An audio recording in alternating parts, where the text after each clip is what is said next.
का best pistol shooter था।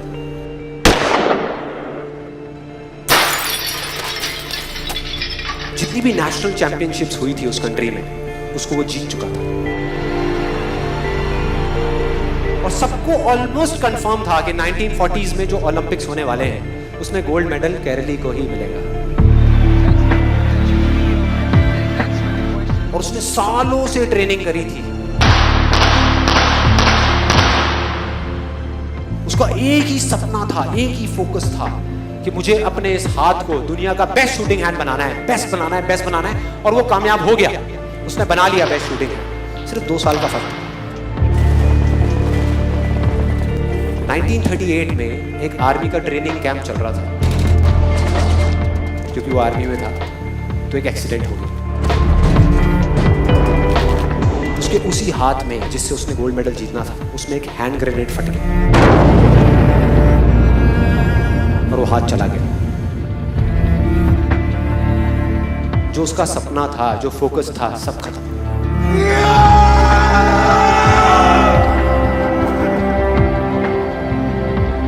उसके पास 2 रास्ते थे। एक तो ये कि वो बाकी की पूरी जिंदगी रोता रहे और कहीं जा करके छुप जाए, या अपना जो गोल था जिस पे उसने फोकस किया हुआ था उसको पकड़ करके रखे। तो उसने फोकस किया उस पे नहीं जो चला गया था, जो उसके पास नहीं था। उसने फोकस किया उस पे जो उसके पास था।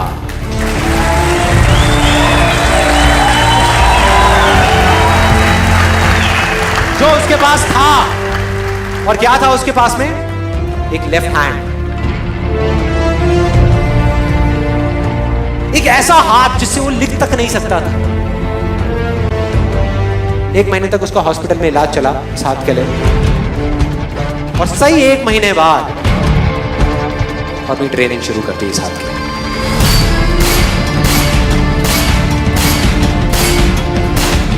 ट्रेनिंग के 1 साल बाद, मतलब कि 1939 में वो वापस आया। नेशनल चैंपियनशिप्स हो रही थी वहीं पे हंगरी में, और बाकी भी बहुत सारे पिस्टल शूटर्स थे वहां पे। उन्होंने जा करके उसको कांग्रेचुलेट किया, कहा कि यार देखो ये होता है जज्बा, ये होती है स्पोर्ट्समैन स्पिरिट, कि इतना सब कुछ होने के बाद भी तुम यहां पर आए हो हमको देखने के लिए और हमारा हौसला बढ़ाने के लिए। किसी को नहीं पता था कि वो 1 साल से अपनी ट्रेनिंग कर रहा था लेफ्ट हैंड की। और उसने जवाब दिया, मैं यहां पर तुम्हारा हौसला बढ़ाने नहीं आया, तुम्हारे साथ कॉम्पीट करने आया हूं, तुमसे लड़ने आया हूं, तैयार हो जाओ। और कंपटीशन हुआ। बाकी सब वहां पर जितने भी लोग थे वो कॉम्पीट कर रहे थे अपने बेस्ट हैंड से। ये कॉम्पीट कर रहा था अपने ओनली हैंड से, ओनली हैंड से। कौन जीता? The man with the only hand, केरली जीत गया। लेकिन वो यहां नहीं रुका। उसका गोल क्लियर था कि मुझे इस हाथ को इस कंट्री का नहीं, इस पूरी दुनिया का बेस्ट शूटिंग हैंड बनाना है। उसने अपना सारा फोकस उठा करके डाला 1940 पे, जब ओलंपिक्स होने वाले थे।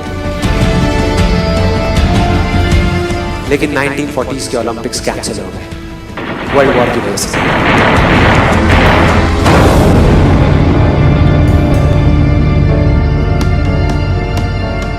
उसने अपना सारा फोकस उठा करके कहां डाल दिया? 1944 में जो ओलंपिक्स होने वाले थे उसके ऊपर। और 1944 में जो ओलंपिक्स होने वाले थे वो भी कैंसिल हो गए वर्ल्ड वॉर की वजह से। फिर से कैंसिल।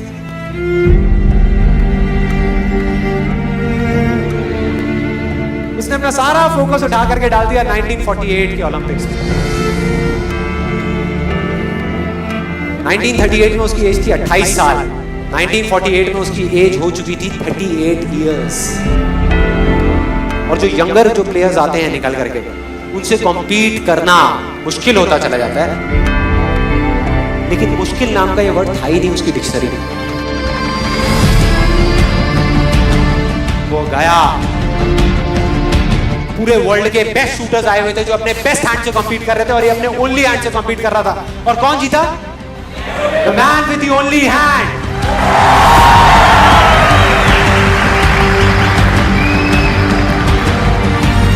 लेकिन वो तब भी नहीं रुका। 1952 ओलंपिक्स, दोबारा कंपीट किया उसने और इस बार गोल्ड मेडल कौन जीता? गैरल ली। 4 साल बाद दोबारा से, और पूरी की पूरी हिस्ट्री को बदल करके रख दिया ओलंपिक्स। इस पर्टिकुलर कंपटीशन में उससे पहले किसी भी एथलीट ने लगातार 2 गोल्ड मेडल्स नहीं जीते।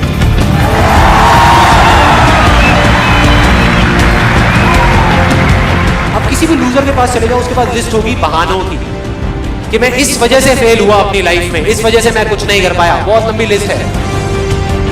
और दूसरी तरफ विनर के पास चले जाओ, उसके पास में 1000 वजह होगी वो ना करने की जो वो करना चाहता है, सिर्फ एक वजह होगी वो करने की जो वो करना चाहता है, और वो कर जाएगा।